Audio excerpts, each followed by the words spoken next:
नमस्ते नमस्ते नमस्ते नमस्ते नमस्ते नमस्ते गुरुदेव तुमको नमस्ते नमस्ते। तुम्हारे चरण में जो लग जाए रहने तो पा जाए मुक्ति को फिर हंसते हंसते। नमस्ते नमस्ते नमस्ते नमस्ते गुरुदेव तुमको नमस्ते नमस्ते। तुम्हारे चरण के परस में जो आए वो मिथ्या को तज के सम्यक को पाए। तुम्ही ने तो खोले हैं आगम के दस्ते गुरुदेव तुमको नमस्ते नमस्ते नमस्ते नमस्ते नमस्ते नमस्ते गुरुदेव तुमको नमस्ते नमस्ते। तुम्हारे चरण में मिले ज्ञान पानी तुम्हारे चरण में कटे जिंदगानी। कई जन्म से खोती आई है सुदिया भोगों के रथ पर तरसते तरसते। नमस्ते नमस्ते नमस्ते नमस्ते गुरुदेव तुमको नमस्ते नमस्ते। चिदानंद तुम हो दयानंद तुम हो हमारे लिए तो श्री कुंद तुम हो। विमल सिंधु गहरा हूँ छोटी नदी सा मिला लो स्वयं में अहिंसा अहिंसा। गुरुदेव तुमको नमस्ते नमस्ते नमस्ते नमस्ते नमस्ते नमस्ते। लहराता उपवन है विभव ध्वनि का इठलाता यौवन है नन्ही कली का। करती हूँ विनती द्वैमुनि राजों को खिला दो कली को महकते महकते। गुरुदेव तुमको नमस्ते नमस्ते नमस्ते नमस्ते नमस्ते नमस्ते तुमको नमस्ते नमस्ते। तुम्हारे चरण में जो लग जाए रहने तो पा जाए मुक्ति को फिर हंसते हंसते।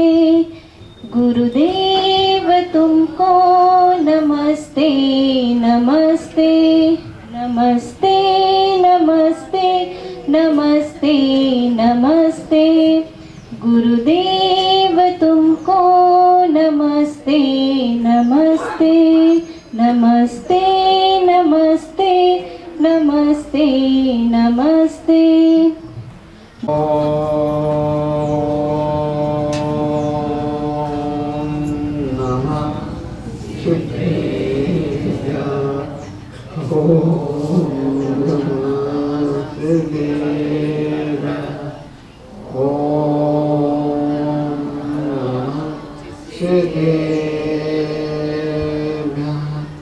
नमो हरिहंतानं नमो सिद्धानं नमो आर्यानं नमो यक्षायानं नमो लोहे तमसां। सर्पादिराजं खंकारितो ध्यानस्तसेवे फलावेतानि विशु विशरिगं निवर्तयतं नमामि पाशं मतालने नमामि पायसं मैतादरेणि नमामि पायसं मैतादरेणि। आदिनाथ भगवान की, चंदा प्रभु भगवान की, शांतिनाथ भगवान की, मल्लीनाथ भगवान की, नेमिनाथ भगवान की, चिंतामणि पाहनाथ भगवान की, वर्तमान शासन महास्वामी भगवान की, परम पूज्य आचार्य शिववन सागर महाराज की, तपस्वी सम्राट समुद्र सागर महाराज की, वात्सल आचार्य श्री विनायक सागर महाराज की, परम पूज्य आचार्य श्री पट्टाचार्य विश्व सागर महाराज की, परम पूज्य आचार्य श्री भव सागर महाराज की, दासांग जनवाणी माता की जय। आपको बंधु कल अपन ने परसों देखा था कि घात या अघात या कर्म, आचार्य कहते हैं घात या कर्म को सुखाने की ताकत किस में है? तो आचार्य कहते हैं शुभ परिणामों में पाप प्रकृति को सुखाने की ताकत शुभ परिणामों में। कि देखिए शुभ परिणाम मंगल होते हैं। जिस प्रकार देखते हैं कि कपड़े भी अपन धोते हैं तो कौन धोता है? स्वयं धोता है। सुखाने की ताकत किसमें होती है? धूप में सुखाते हैं। तो धूप में सुखाते, उसी प्रकार अपन इन घात या कर्मों को सुखाने के लिए स्वयं को प्रसाद करना पड़ेगा। कि शुभ परिणाम अपन निर्मल परिणाम कितने बना सकते हैं? दूसरों को बनाने के लिए अपने आप को बनाना है। तो देखते ही कि शुभ परिणाम, यदि पाप को भी अपन को गलाना है तो परिणामों से गला पाओ। यदि अपने परिणाम अच्छे होंगे तो पाप भी घटते जाएंगे। यदि परिणाम अच्छे नहीं होंगे तो पापों की गठरिया बनती जाएगी। पापों की गठरिया को छोड़ना है, अलग करना है तो अपने परिणाम को निर्मल करना। जिस प्रकार स्फटिक मणि होती है, चमकती है, उसी पर अपने परिणामों को इतने निर्मल कर लेना कि कितने भी पाप हों, कितने भी हों, अपने आप सब होना शुभ के रूप में परिणति में आ जाए। तो आचार्य कहते हैं शुभ परिणाम मंगल। आचार्य लिखते हैं ये शुभ परिणाम रूप भाव हैं वे अनंत अनंत भगवान की भक्ति, दान, पूजा और व्रतों से होती है। जिस प्रकार पूजा के भाव हैं, देखते चक्रेश भैया ने कल बताया था कि पूजा इधर की उधर तब नहीं, परिणामों को निर्मल करना, भावों को निर्मल करके पूजा में मन लगाना। यदि अपने परिणाम निर्मल हैं तो पूजा करना सार्थक है। तो देखते हैं कि उसमें विघ्नों का नाश गुणारूप नेजा होनी है। पाप रूप प्रगतियां प्रवृत्त हो जाते हैं। जो पाप रूप प्रगति है वे भी में प्रगति हो आ जाती है। तो अपन को देखना है, इसलिए कहा जाता है प्रभु मेरे दुखों को अच्छा हो, कर्मों को अच्छा हो। यदि कर्मों को अच्छा करना है तो स्वयं को करना पड़ेगा, पुरुषार्थ स्वयं को करना पड़ेगा, दूसरा करने वाला नहीं होगा। निमित्त तो बन जाएगा दूसरा, पुरुषार्थ को स्वयं को करना पड़ेगा। तो देखते ही सारा पुरुषार्थ हमारा ही है, शुभ परिणाम हमारे हैं। पंचविष्टि निमित्त बन जाते हैं। आचार्य उपाध्याय साधु निमित्त बन जाएंगे, आपको बोलते जाएंगे कि आप छोटे छोटे व्रत ले लो। व्रतों को यदि आपने प्रतिमाधारी बन गए तो आपका गुणस्थान बढ़ता जाएगा, उतनी उतनी गुण नेजा होती जाएगी। नेजा करने वाला दूसरा नहीं होता है, स्वयं होता है। तो देखते ही कि उनकी आज्ञा कैसे पापों का क्षय होता है। व्यवहार में कहा जाता है कि हे प्रभु, हे भक्ति अपन करते हैं, भक्ति शुभ भावों की परिणति जहाँ अकर्ता और कर्ता मानकर उसके ऊपर डाल दिया जाता है। पर करना किसको है? अपनी आत्मा को करना है, दूसरे करने वाला नहीं है, स्वयं को करने वाला होता है। क्योंकि शुभ परिणाम अपना ही पुरुषार्थ पर समर्पण, विनम्रता, सरलता अपने अंदर होना चाहिए। क्योंकि अपने परिणाम सरलता अपने अंदर आ जाएगी विनम्रता आ जाएगी, अपन के अंदर झुकना हो जाएगा। देखते ही बड़े बड़े पेड़ हो जाते हैं, और घास को भी देखा होगा, बांस को भी देखा होगा, कसायों को देखा होगा कि मान कसाय होकर के भी अपने आप को मान में घमंड आ जाता है। जिस प्रकार देखते ही घास होती है, बांस होता है, बांस के लिए जब इतनी बारिश हवा चलती है तो इस प्रकार का टूटता है जिस प्रकार अपनी पेट की कमर टूट जाती है। और घास इतनी होती है कि अपनी पेट सीधी की सीधी टेढ़ी में हो जाती, झुक जाती है, तो अपने अंदर ब्रह्मता आ जाती, सरलता आ जाती है। तो अपन को ऐसे बनना कि घास की तरह बन जाओगे, झुकना सीख जाओगे, तो अपने आप को सरलता आ जाएगी। तो अपने आप को अपना कर्ता नहीं मानता। गुरु होते हैं, शिष्य होते हैं। गुरु शिष्यों को पढ़ाते हैं, शिष्य भी पढ़ते हैं, एक नहीं। जैसे अपने स्कूल में पढ़ते थे, टीचर सबको पढ़ाता, समान पढ़ाता है, निमित्त तो बन जाते गुरु कहने को है आचार्य भगवान ने या गुरुदेव ने या अपने स्कूल में होते टीचर ने आपको पढ़ाया है। अकेले निश्चय न से देखेंगे तो अपन को स्वयं को प्रोत्साहन किया होगा तो अपनी उत्तीर्णता आएगी। कर प्रोत्साहन नहीं हुआ तो अपनी नहीं होगी। इसलिए अपन को कभी भी ये मत सोचना कि व्यवहार में तो कहना ही पड़ेगा, व्यवहार में तो कहना ही पड़ेगा कि मेरे लिए गुरुदेव ने पढ़ाया है, गुरुदेव ने हमारे लिए ऊंचा उठाया है, प्रोत्साहन अपन ने किया तो उठोगे, प्रोत्साहन नहीं करके नहीं उठते। तो कहते हैं कि अपना गुरु शिष्य पढ़ाते हैं, शिष्य पहले नंबर पर आ जाता है, नंबर पे आ जाता है। तो देखते हैं कि शिष्य कैसा भी हो, गुरु कैसा भी हो, अपने अंदर सरलता व्यवहारता रहेगी तो कैसे भी हो अपने आप पार हो जाओगे। देखते ही जिस प्रकार नदी होती है, वो नाविक होता है, यदि नाविक को अपन को इस पार से उस पार ले जाने के होगा तो ले जा सकता, वो ढील दे देगा तो कितना भी कर लेना, वही नाव वहीं के वहीं डूब सकती है। और नहीं होगा कि नाविक ले जाएगा तो उस पार कर सकता है। इस पर अपन को भी ऐसे प्रोत्साहित करना कि कभी भी अपन अधोगति में न जाकर ऊंचे ही उठते जाएं।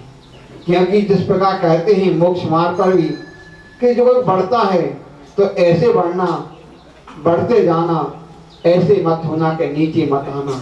क्योंकि पुरुषार्थ हर कोई करता है, पुरुषार्थ कभी नहीं करता है। कितने भी बाधा आए पहुंचता जाए, आने दो, दूसरे आने वाला नहीं होता है, ना कोई झेलने वाला होता है, झेलना तो स्वयं को पड़ता है। कि देखते ही कि मोक्ष मार्ग है, कांटों और तलवार की धार है। जिस प्रकार जंगलों में जाते ही अच्छे रास्ते भी मिलते हैं, कंकड़े रास्ते भी मिलते हैं, कांटे भी मिलते हैं, और काजू कैसी रबड़ी कैसी रास्ता भी मिलते हैं। कभी कभी कहते हैं रास्ते में चलते ही ये क्या रास्ता मिला है, ये चना कैसे मिल रहे मिलते ही यदि अपने आप में समता रख ली है तो कुछ नहीं, तो नेजरा होगी। यदि समता नहीं लगी, हाय हाय किया तो कर्मों के बंद सब कुछ नहीं हुआ है। तो देखते ही कि जिस प्रकार शिष्य ने कह दिया क्या आपने क्या पढ़ाया, अपनी बुद्धि से मैं पास हुआ हूं। अकेले अपन व्यवहार में कितना भी हो, अपन हरदम बोलते हैं मेरे ऊपर गुरु की कृपा है, गुरु की छत्र छाया है, उनके आशीर्वाद से नैया पार होती है, उनके आशीर्वाद से कितना भी विघ्न आ जाए तो अपने आप टल जाते हैं। क्योंकि गुरु के आशीर्वाद से कभी ये मत सोचते थे कि हम मोक्ष मार्ग पर बढ़ जाएंगे, तो मोक्ष मार्ग बढ़ तो जाते हैं, यदि गुरु का आशीर्वाद रहता है तो अच्छे अच्छे विघ्न भी दूर हो जाते हैं। तो आचार्य भगवान का उपकार जीवन में भूलना नहीं चाहिए, न भुलाना चाहिए। क्योंकि जिस प्रकार माँ होती है भली चाहे गृहस्थ की माँ हो, चाहे मोक्ष मार्ग की जनवानी हो, क्योंकि जिस पर माँ ने 9 माह तक कोख में रखा है, कैसे पाला, कैसे पोषण किया, देखते ही अभी आपने देखा है कि जहां से टीकमगढ़ से माता पिता कि जब हम खुद देख कर आए हैं, उस टीकम नगरी में एक नहीं, एक साधु नहीं, कम से कम 8 और 10 साधु 25 हो चुके हैं। जहाँ आचार्य विद्यासागर संघ में भी हैं, आचार्य श्री ब्राकसागर संघ में भी हैं, आचार्य श्री विष्णु सागर जी 8 जी 4। और जैसे देखते हैं कि टीकमगढ़ नगरी विद्वानों की नगरी है और साधुओं की नगरी है और चौका लगाने की नगरी है, क्योंकि महिला एक नहीं, महिला एक होती है, माँ एक होती है। उस माँ को देखो, जिस माँ ने जन्म दिया, जिस माँ के एक नहीं 2 बच्चे ने 3 बच्चे, सबको लगता है कि मेरा बच्चा जाता रहा है ऐसे जम कि कभी भी ऊंचे तो उठता जाए, नीचे ना गिरे। अकेले इस माँ का इतना साहस देखो कि जिस माँ ने कैसे बच्चे को 10-12 साल की उम्र में इसने घर छोड़ा, कभी और शुरू से माँ बच्चे ने माँ के पास बहुत कम रहा, वो कहाँ माँ के पास ना रह करके, और माँ के पास उतना रहा कि माँ का इतना पास चल जिस वाले को शुद्धों को वास्तव देते हैं, शुद्ध ठीक है, हम सभी बच्चे को वास्तव देते हैं। फिर हम टीकमगढ़ होकर आए तो अभी पहली बार टीकमगढ़ गए थे, माँ का वास्तव, पिता का वास्तव, भाई का वास्तव, कि जिस माँ ने इस बच्चे को कितने अच्छे संस्कार दिए, उस पिता ने कितने अच्छे संस्कार दिए कि शुरू से बताते, मम्मी बता रही थी, उस माँ के बच्चे के संस्कार शुरू से होते हैं, लल्ला के पालना में दे जाते हैं कि कैसा बच्चा है, कि बच्चा कर्मों को ना छोड़कर पापों की ओर न जाकर वो मोक्ष मार्ग के रास्ते पर जाते रहे। तो इतना सुखियार बच्चा कि कुछ कह नहीं सकते हैं। बताते थे कि यदि घर में यदि रोटी मोटी मिल जाए तो खाता नहीं था, यदि कच्ची रोटी मिल जाए तो अलग कर देता था।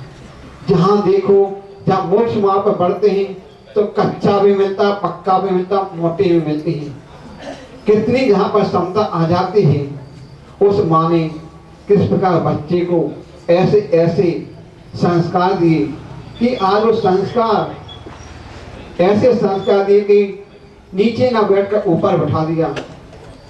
और हम तो कहेंगे माँ को कि माँ अब आपको भी नहीं, घर में मत फंसी रहो, आप भी मोक्ष मार्ग पर बढ़ो। और पापा कहाँ गए भैया, बहुत दिन हो गया पापा जी आपको, अब घर में कुछ नहीं रखा, ड्यूटी रहती, ड्यूटी पूरी हो गई, अब तो अपन मोक्ष मार्ग पर बढ़ जाओ। एक दिन भी आप ऐसे बन करके मोक्ष मार्ग पर बढ़ोगे तो एक दिन मुनि बनोगे, मुनि बनकर ही अपन को कर्मों को अच्छा करना है।